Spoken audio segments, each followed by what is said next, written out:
नमस्कार, बहुत स्वागत है आपका। आप देख रहे हैं पर्व त्योहार टोटके। शक्ति की साधना का महापर्व आरंभ हो चुका है और शक्ति की कृपा के बगैर जीवन में कुछ भी संभव नहीं है। माँ दुर्गा ही शक्ति की देवी हैं और वह निर्बलों को शक्ति देती हैं, निर्धन को धन देती हैं। जो भी उनकी शरण में आ गया उनकी वो रक्षा करती हैं। जीवन से जुड़ी हर प्रकार की विपत्तियों को पल भर में दूर कर जीवन में सुख, शांति, आरोग्य, अच्छा स्वास्थ्य देती हैं। देवी दुर्गा की नवरात्रि में साधना करते समय कुछ नियमों का पालन जरूर करना चाहिए। आइए जानते हैं कुछ खास नियम और वो कौन सी वस्तु है जो नवरात्र के दिनों में जरूर खाना चाहिए। देवी की कृपा पूरे साल बरसती है। चाहे आपके जीवन में धन की मुश्किल हो, संतान की चाहत हो, नौकरी व्यापार की मुश्किल हो, शत्रु परेशान करे, या जीवन में आप सुंदरता चाहते हैं, वाणी की शक्ति चाहते हैं, जैसी भी मनोकामना है, 9 मनोकामनाओं को सिद्ध करने वाली देवी, 9 मनोकामनाओं को पूरा करने वाली देवी माँ आपकी मनोकामनाओं को पूर्ण करेंगी। तो नवरात्रि में जो माँ दुर्गा हैं उनकी उपासना जब भी आप कीजिए, जब भी मंत्र जप कीजिए, अगर संभव हो तो चंदन की माला से करें। अगर चंदन का माला नहीं है तो कोई बात नहीं, आप 108 पुष्प गिन कर रख लें, फिर उससे कर सकते हैं। एक एक करके पुष्प अर्पित करते जाएं माता रानी को। पुष्प नहीं है तो आप बादाम रख सकते हैं, मिश्री के दाने रख सकते हैं, कुछ भी रख सकते हैं। माँ लक्ष्मी की उपासना अगर कर रहे हैं नवरात्र के दिनों में तो माँ का मंत्र माँ लक्ष्मी का स्फटिक की माला से या कमल गट्टे की माला से जपना चाहिए। अगर यहाँ भी आपके पास माला नहीं है तो ऐसी स्थिति में आप, जैसा कि हमने बताया, बादाम, मिश्री या पुष्प लेकर आप गिनती करके अर्पित कर सकते हैं। वैसे माँ लक्ष्मी को आप बेलपत्र भी अर्पित कर सकते हैं। सबसे ज़्यादा प्रसन्न वो बेलपत्र से ही होती हैं। माँ के मंत्र जब भी आप जप करें तो जैसे कि आप आज 108 बार किया, कल 216 बार, ऐसा मत कीजिए। रोज एक ही गति से कीजिए। आज माता मान लेते हैं माँ, जैसे आज के दिन आपने माँ शैलपुत्री की आराधना की तो कल आप करेंगे ब्रह्मचारिणी की। तो मंत्र की संख्या वही रखिए। इससे क्या होगा ना, आप ज़्यादा फल प्राप्त कर पाएंगे। और जब भी आप मंत्र जप करें, पूजा पाठ करें तो इधर उधर मन मत भटकाइए, शांत रहिए। हमेशा ही ऊन या कंबल के आसन पर ही बैठिए तो आप ज़्यादा अच्छे से साधना कर पाएंगे। और भूल कर भी नवरात्र में काला रंग, ब्लू कलर, डार्क बैगनी, डार्क कोको कोला कलर, इस सभी कलर का प्रयोग बिल्कुल भी ना करें, वस्त्र का खासकर। माँ दुर्गा को तमाम वस्तुएं अर्पित होती हैं तो पहले से ही एकत्रित करके रख लें ताकि आपको बाद में असुविधा ना हो। नवरात्र में देवी दुर्गा की साधना आराधना करते समय आपका फेस हमेशा पूरब या उत्तर दिशा में हो, इस बात का ध्यान रखिए। और नवरात्रि में देवी की आराधना करते समय ब्रह्मचर्य का पालन करना अति आवश्यक है। मन में भूल से भी किसी भी तरह का गलत विचार मत लाइए और भगवान के, माता रानी के जिस भी स्वरूप की आप साधना आराधना कर रहे हैं उनके स्वरूप का मन ही मन हर समय ध्यान कीजिए। तो शक्ति की साधना का शुभ फल प्राप्त करने के लिए व्रत रखा जाता है। आप व्रत रखें या ना रखें, कम से कम लहसुन, प्याज, मांस, मदिरा, इन चीज़ों का सेवन भूल कर भी ना करें, वरना आपको व्रत का पूरा फल नहीं मिलेगा। तो नवरात्र में वो कौन सी वस्तु है जिसे आपको जरूर खाना चाहिए ताकि माता रानी की कृपा बरसती रहे। देखिए, माता रानी के 9 स्वरूपों की पूजा 9 दिनों में की जाएगी। तो माँ के हर स्वरूप का अलग मंत्र है, अलग भोग है और अलग तरीके का वो वरदान देती हैं। इसीलिए आप पहले दिन माँ शैलपुत्री की आराधना करेंगे, पूजा करेंगे तो आप माता रानी को शुद्ध घी गाय का अर्पित करेंगे भोग में। और ये गाय का घी आप प्रसाद के रूप में खुद भी खाइए, पूरे परिवार को दीजिए। हर व्यक्ति पूरे साल अच्छा स्वास्थ्य, यानी उनको वरदान मिलेगा और वो आरोग्य को प्राप्ति होगी और गंभीर बीमारियों से भी रक्षा होगी। अब माँ का दूसरा स्वरूप है माँ ब्रह्मचारिणी। जब आप माँ ब्रह्मचारिणी की पूजा करेंगे तो माँ को शक्कर का भोग लगाया जाता है, शक्कर या फिर मिश्री जिसको चीनी कहते हैं।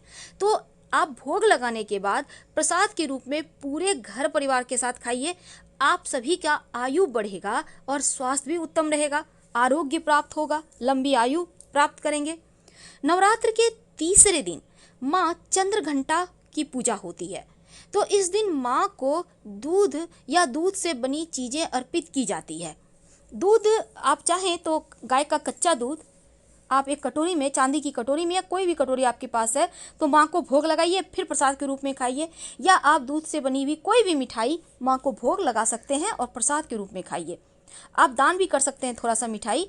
खुशी बढ़ती है, जीवन में खुशियाँ आती हैं। नवरात्र के चौथे दिन माँ का जो चौथा स्वरूप है कुष्मांडा स्वरूप की पूजा होती है। माँ की उपासना करने से कठिन रोग, जटिल से जटिल समस्या, हर कष्ट दूर हो जाते हैं। तो माँ को मालपुए का भोग लगाया जाता है। अब मान लेते हैं मालपुए आपको नहीं बना पाए किसी कारणवश, तो आप गुड़ का भोग लगाइए, खुद भी खाइए और सबको खिलाइए। बुद्धि तेज होगी, आपकी वाणी की शक्ति बढ़ेगी, दिमाग एक्टिव रहेगा। नवरात्र के 5वें दिन माँ स्कंद माता की पूजा की जाती है और माँ के इस स्वरूप की पूजा करने से भक्त की सभी मनोकामनाएं पूर्ण होती है, संतान की प्राप्ति होती है। इसलिए माँ को इस दिन केले का भोग लगाएं। जब भी केले का भोग लगाएं जोड़े की संख्या में, यानी 2, 4, 6, 8, 5 या 11 साथ मत लगाइएगा। केले का भोग हमेशा जोड़ा ही लगाना चाहिए।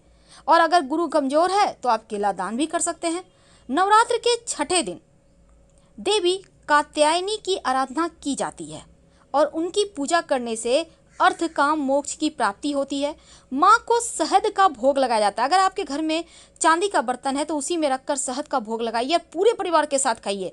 जीवन में मिठास घुलेगा, प्रेम बढ़ेगा अपनों के साथ। 7वें दिन माँ कालरात्रि की पूजा होती है। माँ कालरात्रि भूत प्रेत नकारात्मक शक्तियों से रक्षा करती हैं, सभी दुख दूर करती हैं। तो माँ को गुड़ का भोग लगाया जाता है। गुड़ जब भी आप भोग लगाइए तो आधा गुड़ घर में अपनों के साथ खाइए प्रसाद के रूप में और आधा गुड़ किसी को दान कर दें या पास के मंदिर में रखाएं। जीवन के कष्ट मिटेंगे, किसी भी तरह का नकारात्मक ऊर्जाएं समाप्त हो जाएगी। नवरात्र के 8वें दिन माँ महागौरी को नारियल का भोग लगाया जाता है और नारियल का भोग लगाने से घर में सुख समृद्धि बढ़ती है, संतान से जुड़ी समस्या दूर होती है और पूरे परिवार के साथ प्रसाद में जो भी आपको नारियल मिल गया है जरूर खाइए, खुशियाँ बढ़ेंगी, सुख आएगा। और आखिरी दिन माँ सिद्धिदात्री की पूजा होती है। तो माँ सिद्धिदात्री को जगत को संचालित करने वाली देवी माना जाता है और इस दिन माता को तिल का भोग लगाया जाता है। तो नवमी के दिन तिल का भोग लगाने से किसी भी तरह का जीवन में अनहोनी नहीं होती, जो आकस्मिक घटनाएं हैं वो नहीं घटती और जीवन एकदम से स्मूथ चलता है। तो माँ के 9 दिनों में 9 भोग लगाइए और प्रसाद के रूप में खाइए। लेकिन जो 10वीं तिथि है जिसको हम विजयादशमी कहते हैं, विजयादशमी के दिन पूरे परिवार के साथ मिलकर माता रानी के मंदिर जरूर जाइएगा और एक न एक नया वस्त्र जरूर पहनिएगा। जरूरी नहीं कि सारे वस्त्र नया हो, एक न एक पहनिए और माता को आप पान का भोग लगाइए, पान अर्पित कीजिए और पूरे परिवार के साथ पान खाइए। पूरा साल आपका बहुत ज़्यादा जीवन में खुशियाँ लेकर आएगा, सुकून लेकर आएगा। और एक दिन नवरात्र में किसी भी दिन माँ को, वैसे महाअष्टमी के दिन कोशिश कीजिएगा, एक कटोरी में दूध ले लें, उसमें एक चांदी का सिक्का डालकर माँ को भोग लगाएं। 1 घंटा कम से कम माँ के सामने रहने दें। बाद में इस सिक्का को पोंछ कर अपने पास संभाल कर रख लें। जो दूध है थोड़ा थोड़ा प्रसाद के रूप में खा लें, एक बूंद, और बाकी का ज़्यादा दूध नहीं लीजिएगा, इतना ही लीजिए कि चांदी का सिक्का उसमें डूब जाए। छोटा बड़ा सिक्का मायने नहीं रखता, नया पुराना भी मायने नहीं रखता, आपके पास जो है उसी को डालें लेकिन सिक्का हो। और बाकी का दूध किसी पौधे में डाल दें। वैसे दूध थोड़ा ही लीजिएगा, याद रखिए ज़्यादा आपको बर्बाद नहीं करना। तो इस तरह से आप 9 दिनों में 9 भोग आपको जरूर खाना है।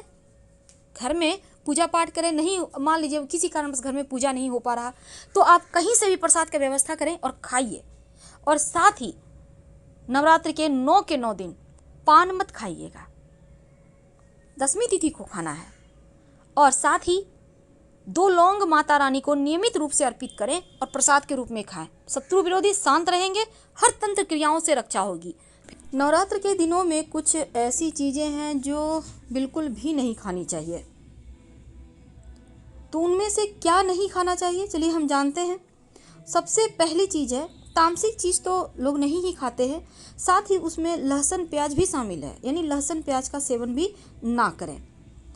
और दूसरा, अगर आप नवरात्र के नियमों का पालन करते हैं तो गेहूँ, चावल, मैदा, सूजी, मकई का आटा और सभी प्रकार की फलियाँ यानी सेम वगैरह होता है ना, इनको नहीं खाना है। और यहाँ तक कि दाल भी नहीं खाना चाहिए अगर आप व्रत रखते हैं या फिर पालन करते हैं नियमों का। तो सादा नमक, हल्दी का पाउडर या हल्दी, करी करी पत्ता और धनिया, सरसों, राई जिसको कहते हैं, नहीं खानी चाहिए। इसके अलावा नॉनवेज तो नहीं ही खाना है। इन नियमों का पालन करें। फिलहाल विदा लेते हैं, फिर मिलेंगे बहुत सारी जानकारियों के साथ। धन्यवाद। पसंद आए तो लाइक कर सब्सक्राइब करें, अपनों से शेयर करें। हर हर महादेव जरूर लिखें।